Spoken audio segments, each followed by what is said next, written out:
What's up, everybody? Matt Gajewski here, back again with the Odd Shopper channel.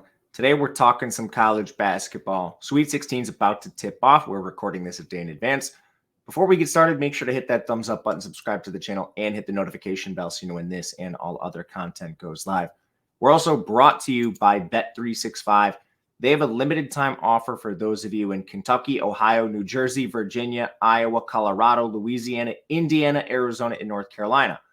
If I just said your state, you've got some money coming your way.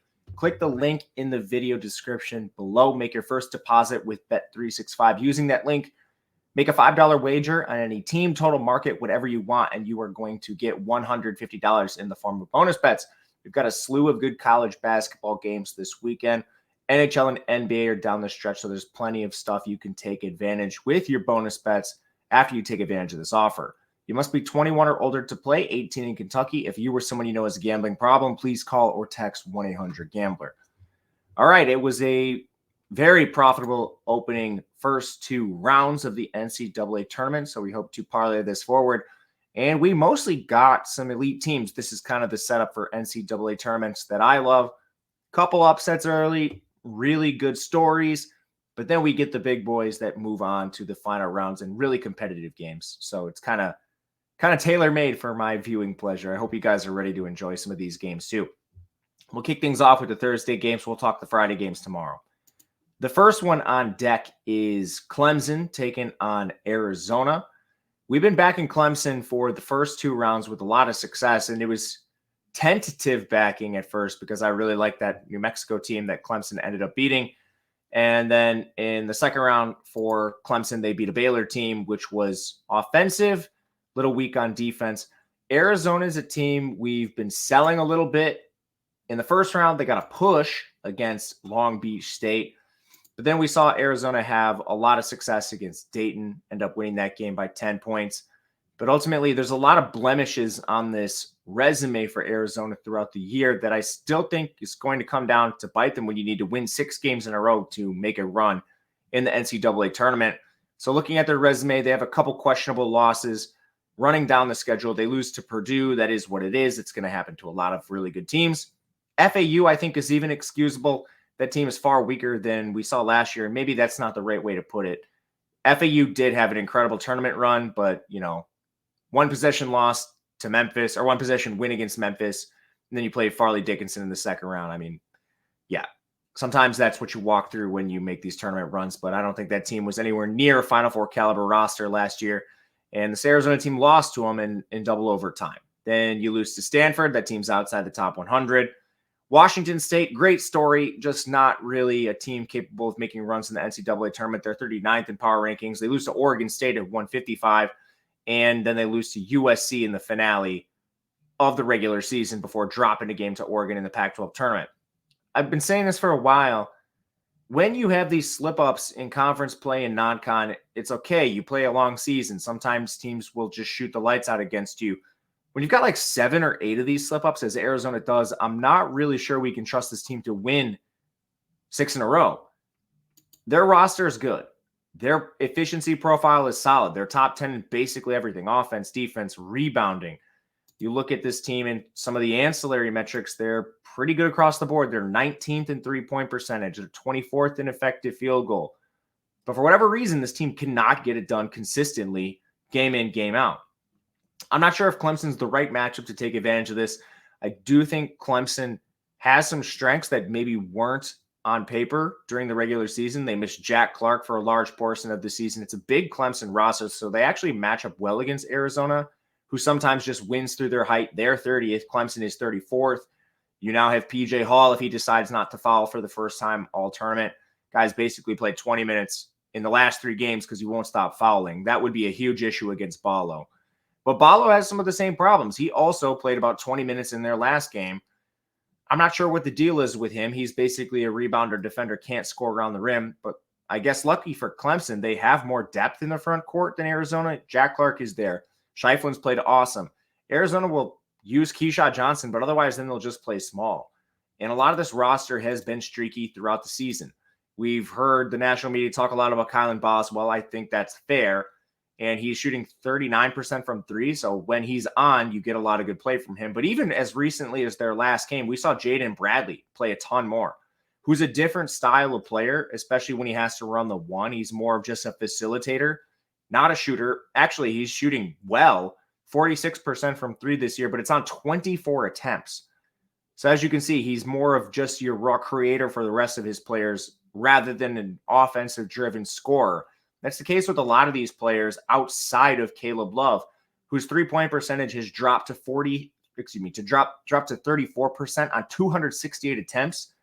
If he's shooting 34% from three or anything below that, this could get ugly quickly for this Arizona team, as it has in games previously. Outside of just the front court with Clemson, this team has some veteran guards. You always have Joe Girard, three-point sniper. He's at 41.5% this year from three, which is solid. Scheifele's at 50% from three, which is wild to me. It's on 42 attempts, so nothing crazy there. But Chase Hunter, if he could finally start to get it together, as he has in the last two games, that would be big for this team. He's a guy that's shooting basically a career low from three this year. Last year he was at 36%. This year he's at 33%. So not huge gaps, but you should see some positive shooting regression with Hunter at some point. All this to say, it's a lot of points in this contest, and that doesn't even factor in pace, where you have Clemson generally trying to slow down teams, muck up games. They're 255th in tempo. Arizona's 15th. So this should be another thing Arizona tries to do in a game like this. Clemson tries to do in a game like this against Arizona. So we'll see. We've also seen Clemson play good teams with good bigs this year. They have wins over Boise State, Alabama. They beat TCU, who's in the field, and of course a lot of competition in ACC play, including North Carolina, throughout the regular season. We'll back Clemson with the value of the points in this spot and hope this continues. I honestly don't even hate sprinkling money line with Clemson. I think you get pretty good value with an Arizona team that's not particularly interesting to me to make a run. Next up, we have San Diego State taking on UConn. Really interesting game. I think San Diego State is probably the second weakest team left in the field right now. But they did their job to get here. Auburn dropped in the first round, so San Diego State had an easier path, just absolutely slaughtered Yale, is what it is. Sometimes teams get easier pass than others. UConn obviously slaughtered Stetson, and they get here with a win over a weakened Northwestern team, but they're absolutely on a roll. This is not one I'm personally going to take. I did take Clemson. I am at a spot where I just cannot bet against UConn, and I do show some value on the San Diego State side. It's a lot of points, and these teams are both extremely slow. So I think the best argument for a San Diego State ticket, and I'm not taking anything less than 11, and I'm not even sure I'd do that. There's a rogue 11.5 out at Fliff if you want to try to find that. But the recipe, it's a slow game. San Diego State's 261. UConn's 315th in pace. So maybe just the pace of the game gets you the value of the points in this spot for San Diego State. Otherwise, like this is Ledee versus Klingon, and I'm not even sure that's enough. With Ledee, he's going to probably try to need to draw Klingon away from the basket, get him in foul trouble, which has happened at times for Klingon. His foul rate is average. It's not good. It's not bad. He does have a propensity to get in some foul trouble. But I'm not even sure that's enough. Samson Johnson, when Klingon was out, when Klingon's in foul trouble, he provides another unique look to this team, especially on defense. So I don't even know that this is enough, but I do think it's the best path for this team, San Diego State that is, to maybe get a win, is put Klingon in foul trouble. Other than that, they're going to have an outlier shooting performance. This team is 207 in effective field goal. They're 279 from three. Just a horrible shooting team. You're going to need things to happen. Like Ledee's at 44% from three. The problem is he's only taken 39 attempts. He's got that line drive shot. No one on this team is above 33% from three. 33%. And that's Reese Dixon Waters, who's playing like 17 minutes a game right now. Lamont Butler's at 31%. Tramel's at 32%. Parrish is at 29%. They're just horrific shooters, and they rely so much on the shot creation of Ledee. And unfortunately, he's facing one of the best rim protectors in the entire country. And even if you have these two things go your way, UConn has so many other paths to victory. Sixth best on defense, first on offense, amazing rebounding team. They have a drastic height advantage over San Diego State. The way better shooting team. Effective field goal percentage, UConn's fifth. Again, San Diego State 207 from three. 51% to 279. They're healthy now. UConn's played a ton of this year without major contributors. Steph Castle missed about a month early in the year. Cam Spencer's at 44% from three. Caravan's at 39%. I mean, what do? You have one of the best creators at point guard with Tristan Newton, who's also massive for the position at 6'5", plus depth. We don't even talk about guys like Diarra, who come off the bench for this team, who start on most other teams in the country. I mean, we've seen it happen.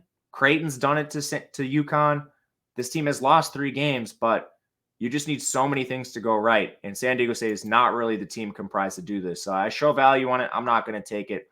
Firm stay away for me. Next up, we have Alabama taking on North Carolina. This is a fun game. Should be fireworks offensively. The total is really high in this game, in the 170s. But I think North Carolina is a reasonable play if you can find a 3.5. More on that later. Stylistically in this game, Alabama, they're lethal on offense. 4th in the country. North Carolina's 19th.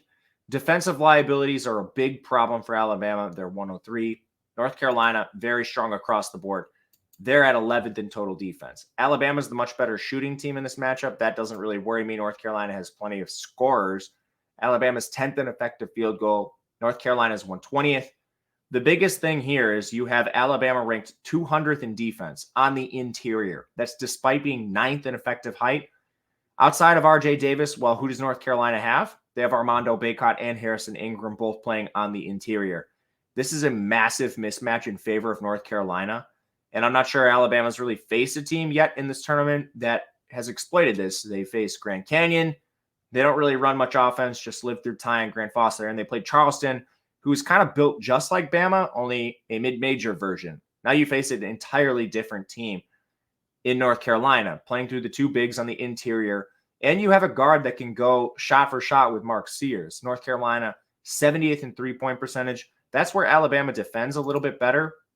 But this team still does have options that can beat you from 3. And it's not just RJ who's shooting 41% from 3. Harrison Ingram's at 39%, which is pretty surprising considering he's a 6'7" 4-man.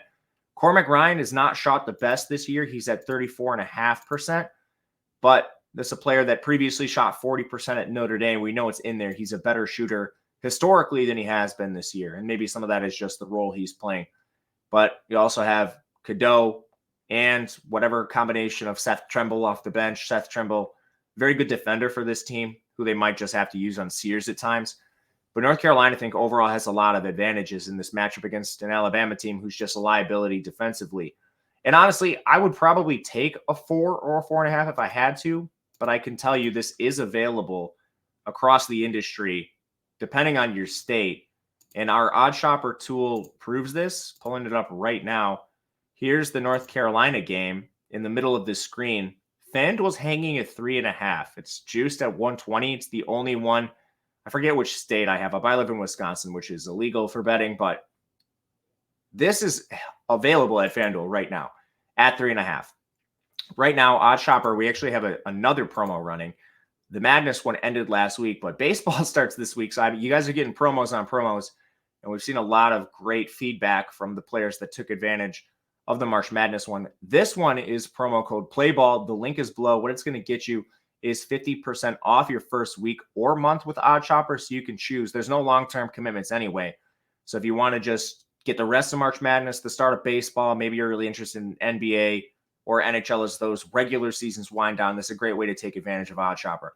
This is the live odds screen. It's my favorite, but we have a ton of tools on the site right now, and this is basically been entirely revamped recently. We take a market-based approach, which means it goes and analyzes all the sports books, identifies the spots where one book has a line, maybe 2 that are inefficient based off the entire market. We use that information to find profitable betting spots. But man, there's so many tools in this. Comparative pricing, as you can see, there's an odd boost calculator. There's so many books out there offering odd boost. This calculator will tell you the best places to use that, if it's profitable, whether you should take it or not.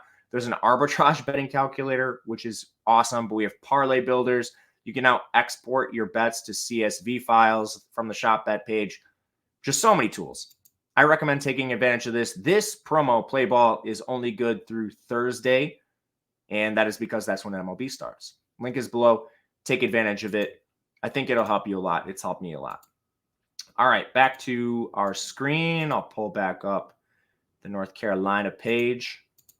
As you can see, I'm not in a legal state, but I did take a North Carolina, and I did take a 4. All right, let's go to our final game for Thursday, that is. We have Illinois taking on Iowa State. This game, I think, is very intriguing from both a side and a total perspective. I took an over at 145.5. That's not listed on the screen because I do think Illinois is a solid bet at the +2. And again, on OddsShopper, you can find +2s in the market. Fliff has one. It's juice. Otherwise, you can do the 1.5s. I think those are fine too. I was lucky to grab a 2 earlier in the week. But really different teams here. Iowa's built sort of like Houston, extremely efficient on defense. They're second there. They have trouble scoring at times. They're 46. More on that later. Illinois, opposite. One of the best offensive teams in the country. They rank second in total overall offensive efficiency. They're 105th on defense. But Illinois doesn't have just that advantage. This team should be the taller team. They're 1/10 in effective height, and that's evidenced in their rebounding. 8th in the country in rebounding, total rebounding. Iowa State's 155th. Both teams are good at attacking the glass, but Illinois even better. They're 15th in offensive rebounding. And this is really, really interesting to me. A lot of times you see teams like Houston and Texas A&M that are really high up in the country at offensive rebounding. They're just terrible shooting teams. Illinois is 31st in effective field goal percentage. Iowa State's 92nd, so that's a pretty big advantage there. But aside from making shots, Illinois is also awesome at grabbing them on the offensive glass. So they're not like Houston where you need a couple things to go right. You miss a shot, then you need to get the rebound and put it back while not fouling. Illinois is hitting a lot of their initial shots, and then they're also getting the rebounds on the shots they miss. That's awesome. From there, this team does have defensive liabilities. What I'll say is mainly they come from 3. This team is 202nd in three-point defense. This is a path for Iowa State. They're 82nd in the country at three-point percentage, and it worries me, which is why I'm not as interested if this goes down to 1. But you look at the individual shooters for this team, basically you got to stop Tamin Lipsey. And that's all you really got to do, I think. He's at 39% from 3. Momcilovic is their second best shooter. He's at 36%. Keyshawn Gilbert's at 34%. It's not like this team is filled with snipers. You have one player shooting even close to 40% from 3, and the rest are pretty well below that. Illinois has some good shooters themselves. Hawkins is at 38% from 3. Gary is at 38%.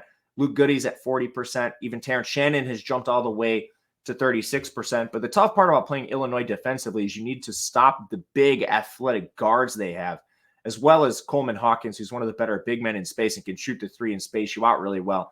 That's going to be a big problem against these big stiffs that play on the interior for Iowa State, Trey King and Robert Jones. You watch them, you'll notice they're not the most athletic guys, who are also constantly in foul trouble. Hassan Ward sort of fits this bill too. But outside of that, Terrence Shannon and Marcus Domask are 2 of the best players at creating their own shots. They're also big for the guard position at 6'6".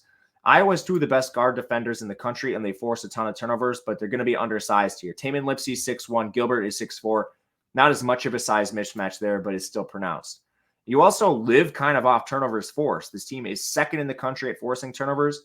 Illinois, that's not really a problem. They're 52nd at turnovers committed. Also, they're rarely in foul trouble. A lot of the little things work in Illinois' favor.